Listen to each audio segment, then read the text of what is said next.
Hai, Assalamualaikum. Ketemu lagi dengan Pak Kan dalam bentuk animasi. Bagaimana kabar kalian hari ini?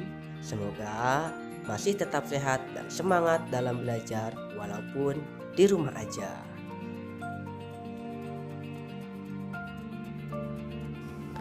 Pada kesempatan kali ini, Pak Alkan ingin bercerita tentang matahari yang setia. Dengarkan ya, agar kalian bisa menjawab pertanyaan dengan mudah di halaman 15. Saat pertama kali diciptakan, alam semesta berada dalam kegelapan. Tuhan yang Maha Kuasa lalu menjadikan sejumlah besar gas berkumpul dan berputar dengan cepat. Karena putaran yang sangat cepat, gas tersebut memanas dan mulai terbakar. Akhirnya terciptalah bola api raksasa yang sangat terang, yaitu matahari. Tuhan lalu memberi tugas kepada matahari untuk menerangi alam semesta. Matahari sangat senang dengan tugas tersebut. Ia merasa bangga dapat menerangi alam semesta. Matahari melakukan tugasnya sejak zaman dahulu hingga saat ini, tanpa pernah libur satu hari pun.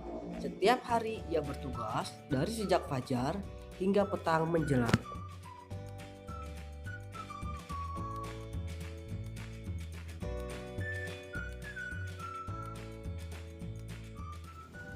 Sayang beribu sayang, manusia seringkali tidak tahan dengan panas.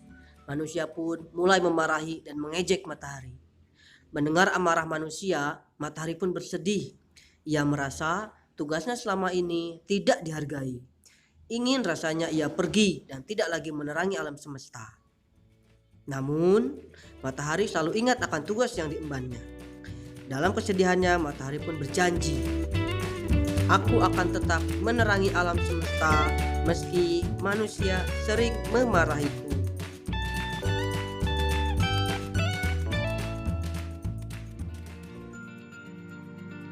Nah, begitulah cerita dongeng Matahari yang Setia.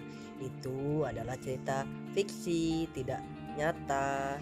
Namun, cerita tadi banyak hal yang bisa kita pelajari.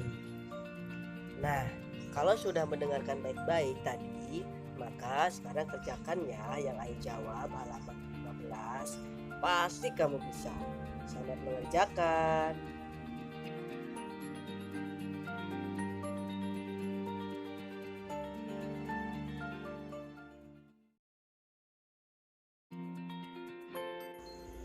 Dalam sebuah cerita, terdapat beberapa unsur pembentuk cerita. Unsur-unsur itu adalah sebagai berikut. Tema merupakan ide yang menjadi patokan pengembangan cerita.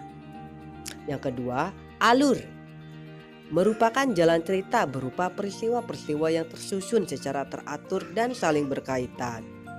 Kemudian, tokoh atau pelaku yang muncul dalam cerita. Adapun latar merupakan tempat, waktu, dan suasana di dalam cerita. Yang terakhir adalah amanat. Amanat merupakan pesan yang ingin disampaikan oleh cerita tersebut.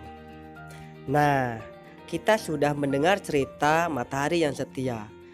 Yuk kita cari unsur pembentuk ceritanya. Dalam cerita Matahari yang Setia, cerita tersebut memiliki tema, yaitu sifat baik seseorang meskipun jasanya tidak dihargai. Tokohnya siapa? Ya, matahari yang memiliki sifat setia meskipun jasanya tidak dihargai. Kemudian yang kedua adalah manusia yang memiliki sifat suka mengeluh. Latar cerita tersebut tempatnya ada di langit dan di bumi. Waktunya zaman dahulu hingga zaman sekarang.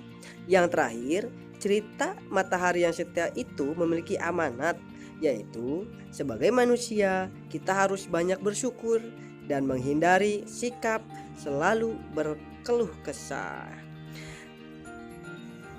Alhamdulillah, kita sampai di penghujung pembelajaran. Tapi Pak Alkan ingin kalian mencari sebuah dongeng, kemudian temukan unsur-unsur ceritanya, buat di buku tulis, dan laporkan nanti ketika masuk sekolah. Terima kasih. Semoga bermanfaat. Jangan lupa 3M. Menjaga jarak, mencuci tangan, dan memakai masker. Wabillahi taufiq wal hidayah. Wassalamualaikum warahmatullahi wabarakatuh. Dadah.